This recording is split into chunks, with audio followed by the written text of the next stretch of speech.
All right, ladies and gentlemen, welcome to another episode of the Bottom Line Podcast. So we say what we mean, and we mean what we say, because at the core of everything that is, was, and forever will be, there will always be the bottom line. Today's guest is Miss Nathali Delgado. Nathali Delgado here, Natty D, aka Natty Buys Homes on Instagram, is a real estate investor out in Florida.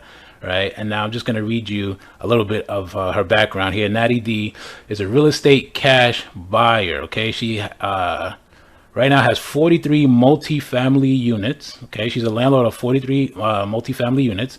She has 100 and plus properties that she has fixed and flipped in North Carolina and Florida both. OK, she's also a Latina Florida realtor coming out of Colombia. OK.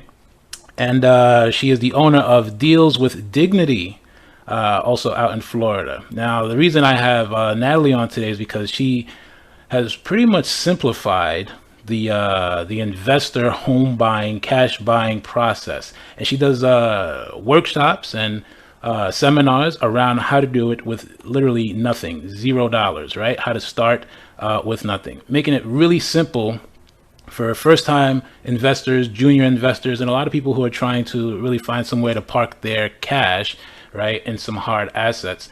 So, Nathali, thanks for taking the time to be a guest on the Bottom Line Podcast. How you doing? How have you been? How have you been getting through this pandemic? Hi, Dennis. Thank you so much for having me. I'm really excited to be here and definitely drop some value on today's podcast episode. Yeah. So the pandemic, I think everyone was pretty scared when everything started, but I think something that really sets me apart is my mindset. So, when the everything started happening with the pandemic, I really just looked at it with the open mindset and just knew that change was coming, but it had to be for the better.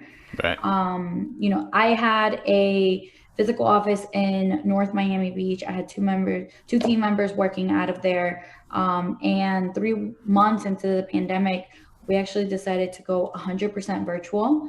Nice. And it's something where I don't have my office anymore. And looking back at it, the pandemic was very, very bad for a lot of us. But I choose to bring it on as a blessing. And it really was when it comes to business, right? Right. Right. I'm 100% virtual. And I feel like I look back and I can't believe that I ever used to have an office. Right. We work so well virtually. So I say overall, the pandemic has been a good and a blessing, Good. when it comes to business. Right. Nice. Okay. So North Miami, huh? Like, so how was the Mhm. market pre-pandemic? Were you pretty busy, or did you get busier since the pandemic hit? So Miami's always been a super, super busy market. And right around the month, let's say like March through June of last year, 2020, I would say like beginning of June, pretty much everything was like at a standstill. Everyone was really scared. The only deals that we were able to really sell were deals that just made a lot of sense for people because even though I'm a Florida realtor, I mainly only work in investments. Hmm. So I only sell pretty much to cash buyers and investors looking to get their first property. I don't really sell so much to end buyers that are buying with financing. Hmm. So that whole segment kind of, I would say, went on pause. And at Right. that point, nobody really knew if it was just going to crash, if it was going to go up, down. But it ended up like as soon as we opened up the market again at the end of May, it just skyrocketed to now where it's like the market is crazy, Yeah. crazy, crazy in Yeah. Florida. And I'm in North Carolina as well, virtually, and the market is doing really, really good up there too. Right. Okay. So what I'm hearing is that okay, so you're a realtor, you're making money on the realtor side, right? As a licensed realtor, but then you're also a cash buyer. Hmm. So let's try to get into that a little bit because I work with a lot of realtors who are, they jump from shop to shop and they are going into different markets and they don't really take the time to get their footing right. They do have real estate knowledge and, but when they jump from shop to shop, market to market, they really find a hard time to invest the time in establishing themselves, right? So you Yeah. earn a commission, and it's like, what do you do with the money? When did you realize that it was a good idea for you to put your money in property, right? What happened? Like, what was the catalyst for you that made you invest into properties? Well, my journey was a little bit, I like you could say, it was a little bit different. So when I first got started in real estate investing, so before I was an investor, right? I was an investor before I was a realtor. I Ah, got okay. my real estate license because I was doing a lot of, like I was selling my own properties, and I didn't, I pretty much knew everything that the realtors were doing, Hmm. but I was paying them a commission still. So that's why I got my real estate license initially. I do take on listings now. I do have clients as well, but I would say first and foremost, I was an investor, and I buy more than what I use my license for. Gotcha. Okay. Mhm. Yeah. So you saw that there was money on the table that you were actually you were paying realtors a commission, and you're like, why not just get my license and get in on that side also, right? Because there's some money on the table there. Exactly. Yeah. Gotcha. So I got into real estate when I was about 21 years old. I originally had a shoe store in West Palm Beach, where I'm from. And I was just, I was a new entrepreneur. I was working a lot of hours, working a lot of holidays, Black Friday, Christmas, New Year's. And it was just really taking a toll on me, especially as a new entrepreneur. You don't make enough money to hire out people. So I was Hmm. literally there all day. And in retail, well, in the segment of retail that I was in, the margins were very small. So I was Hmm. just like really, really getting burnt out.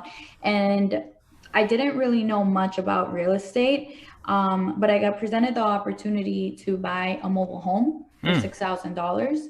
Okay. And it's pretty much all the money that I had left because I still had my business. And it didn't really make much sense because when you buy a home for $6,000, it's because you don't own the land. You're going to keep renting the land. Right. So I had the idea to rent it out by the rooms Yeah. and kind of make sense of it that way. And once I got that project going and I started collecting rental income, I was like, holy cow, like I need to get out of retail. I need to get Right. out of retail and just put more money into real estate. And that's kind of what I did. Okay. So I eventually closed out my shoes. So I transitioned out of it.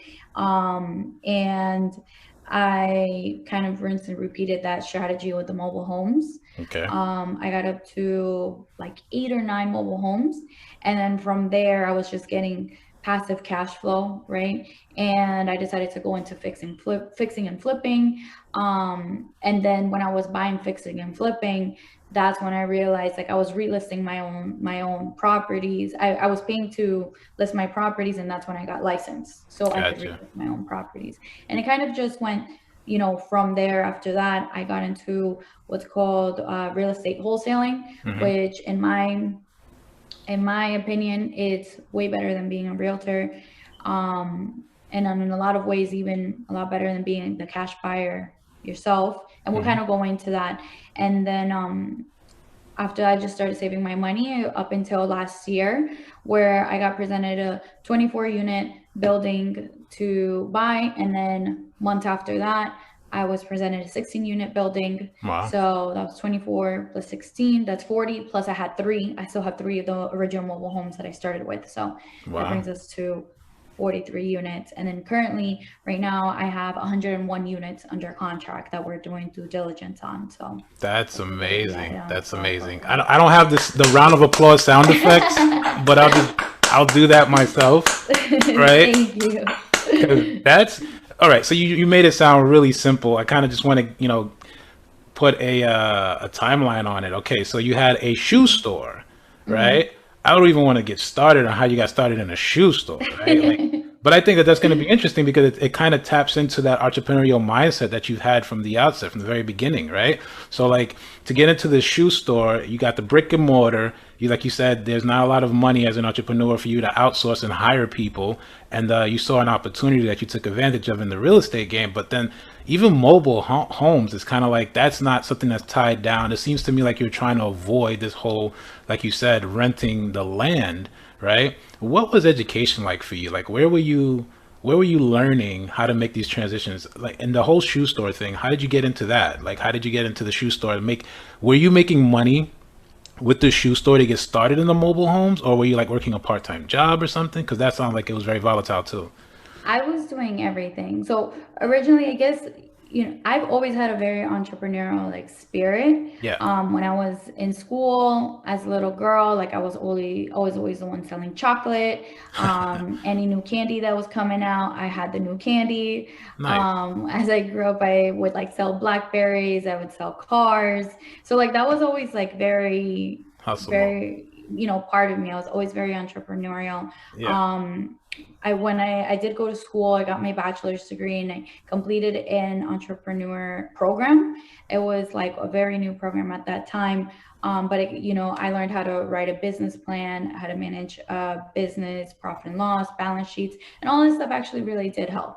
Yeah. But looking back at it, I think it's more the entrepreneurial spirit more than Hmm. anything else, because I have tons of friends that I went to school with that didn't end up, took the same classes, were in the same program, and didn't exactly end up opening their own business. They Yeah. went and worked for corporate, and there's nothing wrong with that either.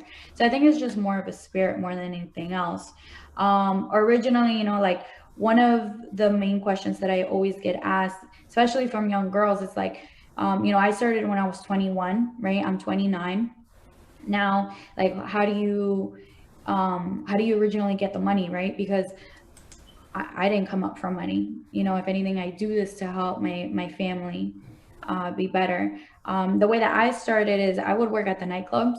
I Okay. started bartending and doing VIP. When Yeah. I had my shoe store, it was literally like I would work on the weekends, get up at night, get home at 5, get up at 9 a.m., open, close at 7, go back to work at 9. It was very, very exhausting. Yeah. My mom would help me pick up some hours too, so I could get some sleep in. But I guess it's just like, when you don't have any more resources, like that's how you have to start. And then you asked me how I got into shoes. I mean, it's really simple. Like back then, people used to say like, whatever your passion is to follow it. Right. And I really like shoes. And I like high heels and I like to look girly. So I was like, I'll open up a shoe store. Yeah. But I mean, honestly, looking back, I don't know if I would recommend that Right. to someone. I mean, I don't know. I don't think I'd recommend that. I'd just say more like follow the money. Like Yeah. Follow the money. if you follow the money, you can do your passion for fun. Yeah. Or, There are two obviously don't get into things. something that you hate, Yeah. but there's a lot of things out there that make a lot more money than shoes. Yeah, no, I love it. I love it. I love how you're able to make that transition and you're able to do it so smoothly, right? I think so. You and I have that in common. Is like the nightlife, working in the club scene.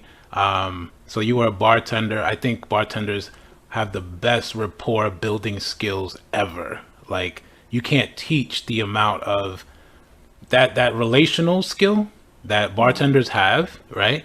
I mean, at the time, I remember I was working. So probably like 15 when I was working for Casablanca. It was out in Queens, and I was a promoter. You know what I mean?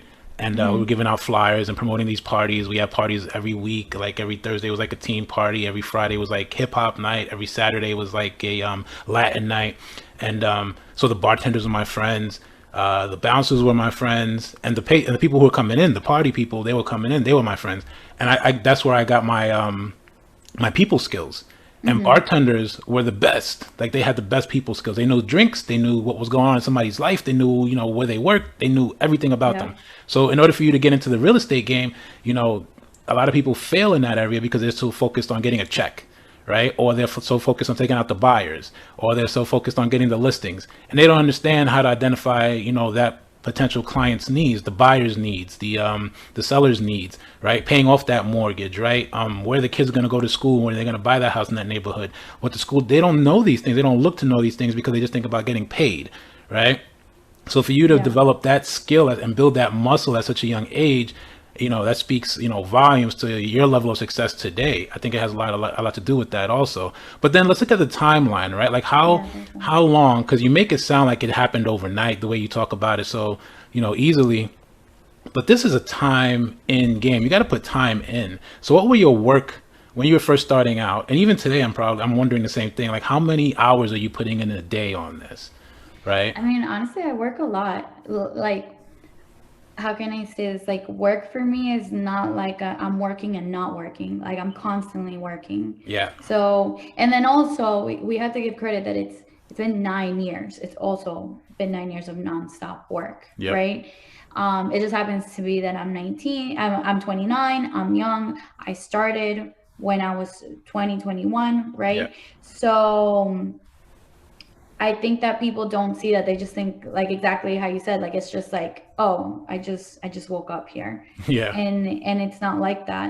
Like for example, when I had my shoe store, I had I had my shoe store when I opened it full time, right? Hmm. I had that full time. I'd work at night, right? But even right before my shoe store, I was going to school. I had a full time job. On Friday nights, I would work from 6 to 10 babysitting. Mm. And then from 11 to 5 a.m., I would bartend. That was Hmm. before my shoe store, right? So Wow. it's always been like a very long journey of work. And then, but I don't really look at it as like, oh my God, like I work so much because I feel like if I'm not working, then what else am I doing? Like I would get Right. bored too. Right. So it's not as painful as it sounds. And I'm just very like, I'm very hyperactive, I always want to be up to something. I'm very keen on what I use my time on. Yeah. I don't really watch TV. If I try not to do so much social media scrolling. If I catch myself, I rather just like go on a YouTube channel and learn something. Right. So it's just like, what do you do in those small moments, right? Yep. That really shape, who you are. Yep. Yep. So you're constantly learning, right? I don't know if Yeah. have you seen Glenn Ross? Have you seen that movie?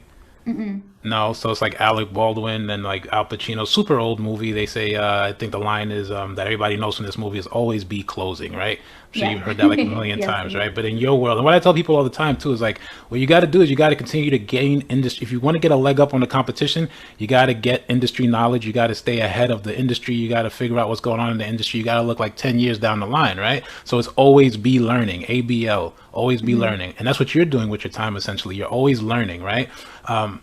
What I'm wondering okay, so like if you were able to like quantify your work week, would you say you're working at least on sourcing deals, trying to find the good deals? Like, especially you touched on wholesaling a little bit. I know a big thing with wholesaling is driving for dollars, right? And that's super time consuming because you're just looking for deals, right? So Mm-hmm. how would you say you spend at least 100 hours a week on sourcing deals, or like what does that look like for you? How many deals a month do you look at before you pull a trigger on one? So now I have a team that helps me with that. Hmm. I have two acquisition agents that help me with that, and I Hmm. have a manager that helps me with that. So that takes a big workload off, right? But if when I was just getting started, like that's all it was. Nothing matters, only sales. Yep. That's all that it was. From 8:30 to about 6:30 was only sales and building up a pipeline. Yep. Now, what I focus on is, my team is looking at deals, but ultimately, we're still at a point where I'm the one that finds a lot of more opportunity in their own deals. So as I manage my team more, what I focus on is just staying on top of their leads Yep. and directing them and making sure that they're on the right track, like making it easy for them to make these deals work. And Nice. that's like the bulk of my time. The other half of my day, the second half of my day that I work on is expanding the business. Hmm. So I market a lot for investment leads, right? But most of the people that we talk to aren't looking for a cash offer, aren't in financial distress. Even though we target for them, a lot Hmm. of them are just people that want to sell their house, but they want to sell it at top market value, which is completely, it's normal, Yeah. so now I'm going to be starting the realtor leg of my business. For me, being a realtor was always really easy. I almost like too easy to where I didn't give it as much credit as it's due. Right. And I feel like if it comes that easy for me to get listings and convince clients to work with me, I definitely have that value to also give back to other realtors that maybe it's not as easy. So one of the things that I'm working on is creating that realtor team Nice. Okay. now. Hmm. Yeah. All right. So like the housing prices right now, super Cost of it went up pretty much, right? So Everything has gone up, yeah. everything has gone up. We're looking at, you know, a big exodus from like major cities like New York into Florida. I'm sure you're seeing a lot of that, right? But then there's Right. also a lot of investment opportunities. So here you are, you have the realtor hat and you also have the investor hat on. And like you said, getting listings is really easy. How do you differentiate between the two? How do you know which ones you should pursue and which ones are more worth your time? Yeah, so it all comes down to the numbers. For me, I think I'm just still a very aggressive investor. Yeah, Like it needs to make a lot of sense. Like it needs to make sense for me to sell it tomorrow and make money. yeah, And but we're also getting to a point of the market where there's so much other investors with millions and billions of dollars that need to invest their money and they don't need a return right now, that they blow people out like me, yeah, right? Like if I need to be, let's say a property is going to resell for 200,000 and I need to be at 100, 110, right? yeah, We are at a point in both of the markets that I'm in North Carolina and Florida, where you have another guy that's going to pay full cash, same terms that I am, for 180, yeah, right? And I can never do that. Well, I can never do that right now, right? So it's coming to the point where it's like that's when I look at those leads and I'm like, okay, I can't be your cash buyer, but I can be your realtor. yeah. Got you. And as far as like what sets me apart when I do go for a listing, and when I do go for a listing, there's other realtors going for the listing. I think it's just more confidence. I think Yeah. a lot of this business, what it comes down is to Yeah. confidence. And it's very practical, right? Like you have a very your approach to the market is a practical approach. It's kind of like, well, look, let me walk you through this. And I think what you're able to do for a lot of sellers is help them to see, you know, what you can do to make it sell in a realistic amount of time versus just trying to pitch heavy, right? Because from Yeah. an investor's standpoint, it's kind of like I can tell you what's happening in the market, off market, but then also on market, right? So then you can Exactly. make sure you can validate their asking price. Sometimes they might go a little high, right? Especially because a lot of the housing market sells for over ask right now, as we're starting to open back up. So you can help them understand the amount of time that it takes for it to sit on the market, and how to make that transition. A lot of people are changing. They're leaving the bigger cities to get more square footage, more more square footage Yeah. for right, more price, more house for their buck, right? Yeah. So let's talk a little bit about financial freedom, just a little bit. I'm wondering because that seems to be like what makes you tick. That idea that you're in control of your time, you're in control of, you know, the kind of deals that you're going to pursue. You're in control of maybe the kind of deals that your team is looking at and what's going to be worth your time. You're in control of how much money is going to come in from these deals by looking at it either as a realtor or an investor. Were you always in pursuit of financial freedom, or was this just something that you're like you touched on before? You said passion. Is this something that your passion brought you to? I think it's a little bit of both. So when people think of financial freedom, they think of, passive cash flow, owning rentals, getting rent every month. Hmm. And I think that's really, really important. And one of the things that I always talk about is like, just because you're not in real estate heavy, right? Like real estate might be my life. That doesn't mean that you, let's say, for the nurse that's listening to this or for the doctor that's listening to it, like at some point, you're going to have to do some kind of real estate transaction, Yeah. right? So, and that's why I always say, like, you should always have at least one rental property. Hmm. We live in a country where it's very easy to get financing, Yeah. right? And it's very accessible. So, when it comes to financial freedom, that's what that means for me, having the money work for me instead of me working for the money. And it's Yeah. also like a balance because um a couple years ago when I did have my mobile homes, I had 8 mobile homes, and pretty much when you're a landlord, you work from the first to the 10th, which is when you're collecting rent. When you're Right. collecting rent, or when I was self-managing, right? Or when complaints come in, because right when you want to collect rent, they're like, oh, but this is broken, right? Like it's always a trade-off, Right. right? And then after that, pretty much I was off the next 20 days of the month. Hmm. And I remember during that time I was really, really bored. So for me, Okay. financial freedom is that, right? Like not having to work for your money. Like you did the work once and Right. it's reoccurring, Right. right? But then it's also the freedom, the time freedom to do other things that you Yep. like to do, Yep. right? So like with me, when I get bored, I like to like start other businesses within real estate, kind of like the realtor like that I'm working on now. Nice. Or and just expanding business. That's what I like to do for fun. Yeah. So in summary, that's what financial freedom is. It's the financial freedom, but it's also the time freedom. Right, right. Okay. So is that how you got into the seminar space? Because so what you're doing is interesting too, right? Because you're still you're an aggressive investor, like you said. So I would assume, right? And it doesn't sound like you're looking for investors or like you're creating a syndicate or anything. I would assume you'd want to corner your market, right? And like you touched on earlier, it's kind of like, you got these investors who are more liquid than you are. They can just come in and just buy properties, and they're it's not even competitive. But you're teaching people how to do this from the ground up. So is that something that came because you were bored, or like what motivated you to do that, to start the seminars and teach this? I like to help people. I like to help people, and I get asked it a lot too. Actually, Maria, right? My content creator, when we first started working together, she's like, you need to start doing some trainings because I'm looking at your DMs and it's all like, hey, can I get coaching from you? Can I get coaching from you? And I'm like, but I Okay. don't do coaching.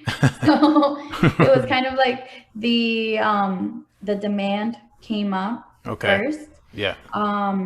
And then I really do like working with people. I like helping people, and I obviously like to see my friends and family grow. Right. So yeah, it's kind of like another passion, and it's also like a mindset. Like I some people have asked me, like, well, they might, especially if you're working in your own market, like if I'm teaching someone in Florida and North Carolina how to do what I do, they're going to take my business. But I don't really think of it that way.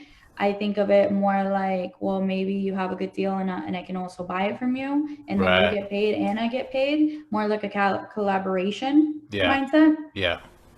Um, so yeah, I think like the more the merrier. Like I can't possibly take up all the deals in my markets. I need Yeah. some help. Right. Okay, that makes sense. That makes a lot of sense. Yeah.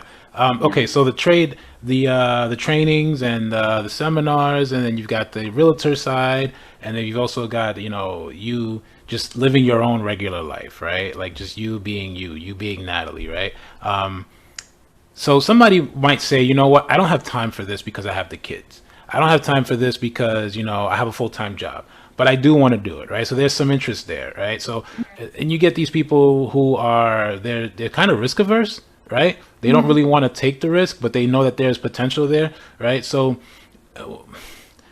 when you say that there's a demand for the coaching and people want to learn this stuff, right? Like what are some basic tips that you would just to give some people a sense of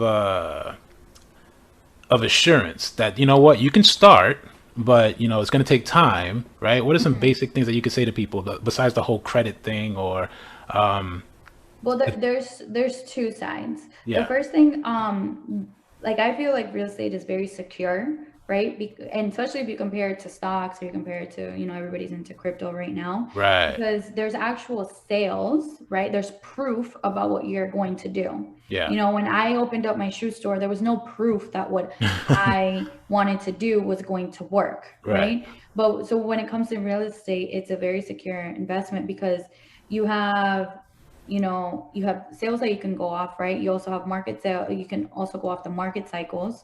And when you buy a property, you can pretty much predict how much it's going to sell for, hmm, right? In the short term, I can't tell you in the long term, right? So that's one. hmm, In general, like real estate is just very secure when you compare it to other other industries.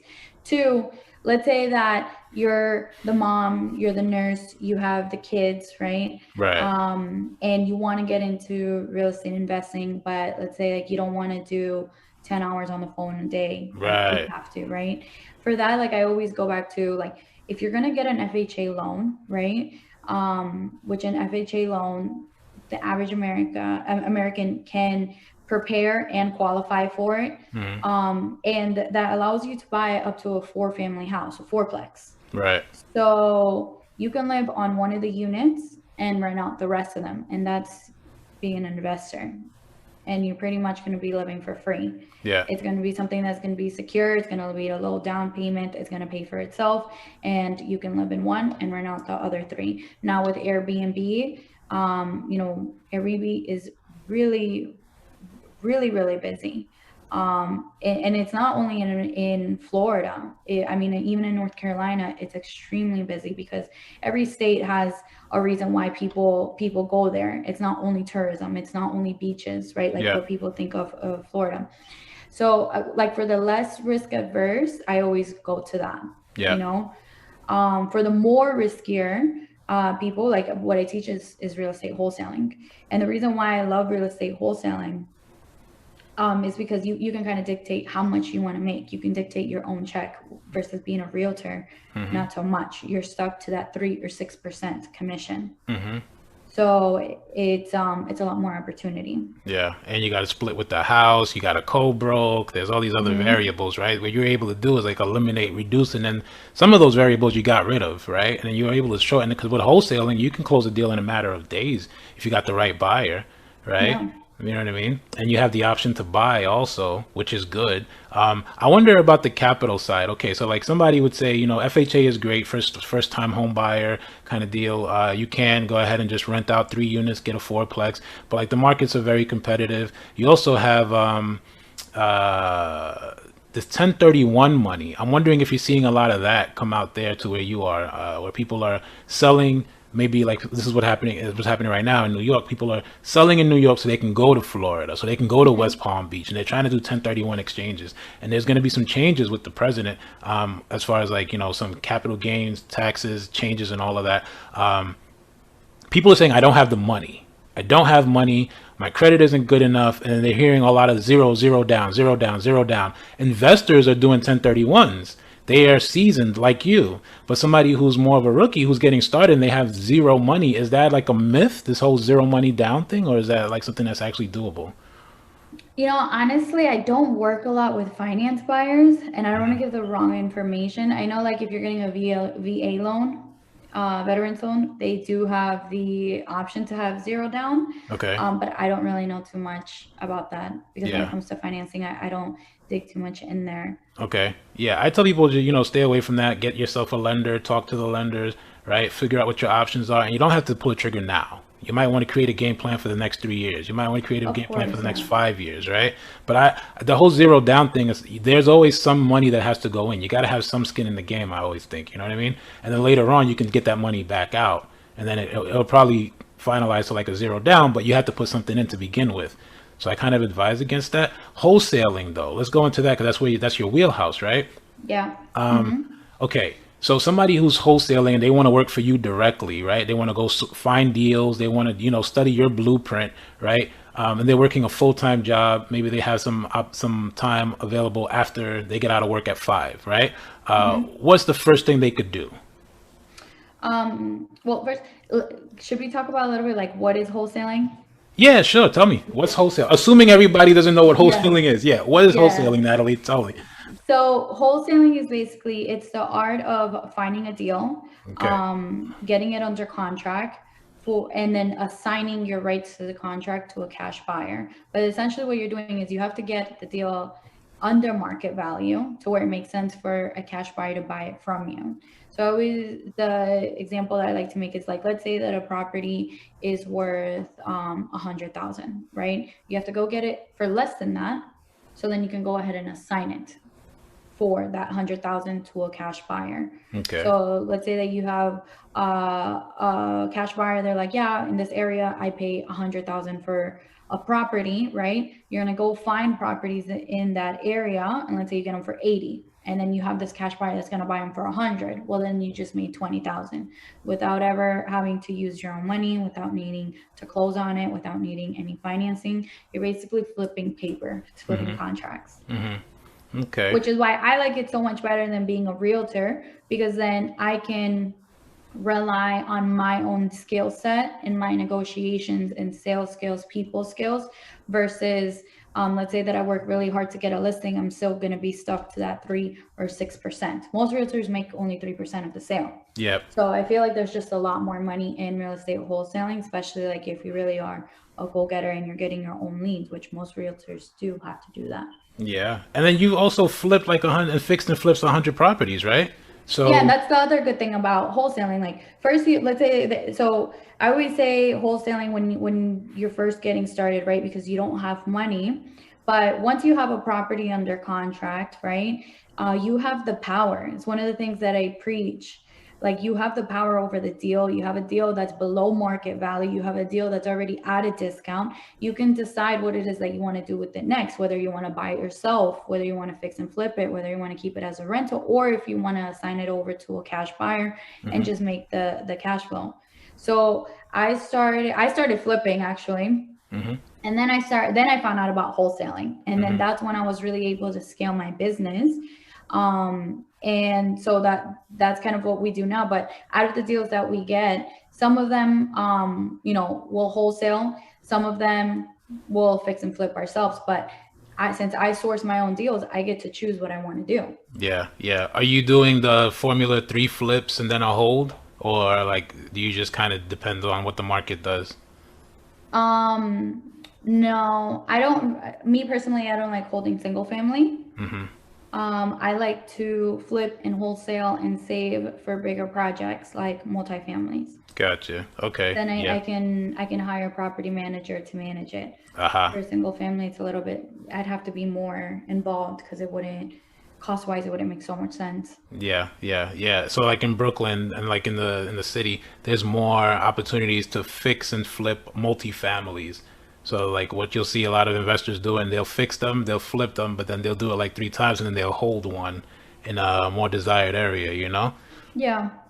Yeah, so that's cool. I love that you're doing that, man. Okay, let's talk a little bit about what you do on your downtime, right? Like, are you spending, because this whole financial freedom thing is like, this digital nomad lifestyle. You can work from anywhere. You're living in beautiful Florida, sunny, it's beautiful. You guys are about to get hurricane season pretty soon, but it's always nice there, right? So it's kind of like somebody who wants to be a future investor, they want to have that lifestyle. You know what I mean? So, well, as far as like saving money, right? And like saving money habits, what do you suggest for people? Like, cause you're making a lot of money flipping properties once you start getting seasoned. What do you advise people like as far as like saving money and investing and planning for the future, like taking trips and such? I think everything's a balance, but it really comes down to the bottom line. Don't spend more than what you make. Yeah, yeah, Don't spend more than what you make, and then also, um, like even though you're making money, like you gotta still act broke to a really big extent. Like some people make money and they act like if they've never seen it before, and that's right. why you don't last very long. Like in real estate, you have good months and you have bad months, Yeah, and if on the good months you're spending it, you're not going to make it through the bad months. yeah. So if for people that don't like know how to budget, Hmm. well then you have to make more like a budgeting plan. Like, okay, let's say that I make 20,000 a month, 25% of that I'm going to put it towards fun, you Gotcha. know 50% of that I'm going to put it back into my business. Yeah, But it depends the personalities. Like for me, I never really spend the money.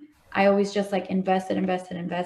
yeah, um so if anything, I have to do the first option. I have to say, okay, out of all this money, we're gonna set this money up yeah, aside for fun. yeah. So it's all about budgeting. But Nice. I mean, don't Yeah. spend more than what you make. Do you ever go out to Colombia, like vacationing or anything like that? Or go Yes, overseas? yes. I used to do a lot of traveling. I think, like if you followed me 2 3 years ago, I was never home. I Right. I every weekend I'd be out, because I love traveling. It's one of my passions. Yeah. But I think I've also kind of gotten over it because I've done it so much. Yeah. As far as going to Colombia, yeah, Right now, Colombia's not doing very well. I'm supposed to go in April, but there's a lot of protests going on. We have very corrupt government right now. Yeah, yeah. But I was able to go in March, and I went for my mom's birthday, and I took Nice. her to see my grandma. We hadn't seen her for 2 years, partially because of COVID. And I rented a finca, which is like a villa, and I brought all my family. It was like 30 of us. It was Yeah, just a really, really nice time. And yeah. honestly, it's because of real estate that I could do that. Beautiful. Yeah, that's a great thing. Yeah, Puerto Rico's nice too. I hear a lot of people like in the more wealthy 1%, they move out to Puerto Rico for like that tax shelter. You know what I mean? Yeah, yeah, I've heard of that. Yeah. Okay. So where's Natalie 10 years from now? Where are you in your business, say 10 years from now? 10 years from now, I think it's just more multifamily. Hmm. Multifamily, married, have some babies. I want to Right. do that stuff too. Yeah. Okay. Yeah, that sounds cool. Yeah, let's play a quick game. It's called Hands Down, the lightning round, right? I'm going to ask you three Okay. questions. You tell me your bottom line about these questions, right? If you don't like the Okay. question, just go ahead and say pass. We'll move on to the next one, okay? Okay. All right. First question. Stocks, crypto, or real estate? Real estate, Real estate all day. I real know estate, how. crypto, and then stocks. That way back. Okay. I like that. I like that. Okay. Second question. Favorite go-to grab and go food? Grab and go food. I like wraps. Wraps. Okay. Yeah. And third question. We're living in the year 2035. You have two ways to travel. One is underground, okay, and you subterranean, and the other one is in the air. You can fly everywhere. Which one are you choosing? Are we going in the ground or through the ocean? Ooh, that's good. Well, if you got to go through the ocean, you got to go through the ocean. But I'd it's rather go through the ocean. But if we're going through the ground, I don't want to travel through dirt, even though it's probably shorter, right? I like to fly. I like how you did that. You just assessed the whole situation. Yeah, that was pretty good. Okay, yeah. And finally, Natalie, what is your bottom line, right? What is that reoccurring truth for you? That regardless, you wake up any day, it might be a bad day, but you wake up and this is your truth, your reoccurring truth, right? That propels you forward. What is your bottom line? When I'm down, what I think of the most is like I feel like there has to be other girls out there that feel, like what I did at one point, down, not confident. And I kind of do it for them, honestly, to tell you the truth. Aside from my family, I do it for those young girls that don't think that they can do it, That's and to amazing. be there as a testimonial. Yeah, that's amazing. Super Mhm. inspiring. Yeah. Okay. Natalie, where do people find you? I am on Instagram at Nathi Buys Homes. That's NATYBUYS Homes, HOMES. Hmm. And Facebook, Natalie Delgado, and Snapchat, Natty Buys Homes as Yep. well. So it's Nathali, ladies and gentlemen, just so you know. And when's your next training or your next seminar? So in June, I'm going to be launching my wholesaling course. And follow me on Instagram for more information. I honestly don't have the specifics about it, but it's definitely coming out in June. June 6th, I am going to be in Miami speaking at the Health and Wealth Barber Expo. So you can go on my Instagram, tickets are on sale. And then also July 7th, I'm going to be speaking about multifamily investing in Orlando. Outstanding. And Yeah. that's also going to be at a wealth seminar. So they're going to be talking about real estate, crypto, stocks, all that good stuff. Nice. All right, ladies and gentlemen, there you have it. Miss Natalie Delgado. Follow her on social, Instagram, Facebook. Very, very, very active on Instagram. That's where I found her. Learn a lot from her content. It's not just pictures, pictures, pictures. She drops gems, a lot of gems, right? So you can definitely learn the basics just by just scrolling through her Instagram feed. Go check her out on Instagram, right? This was a lot of fun, Natalie. Thanks for taking the time, right?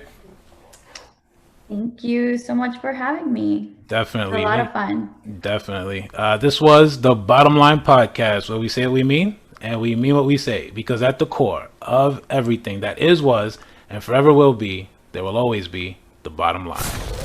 Yeah.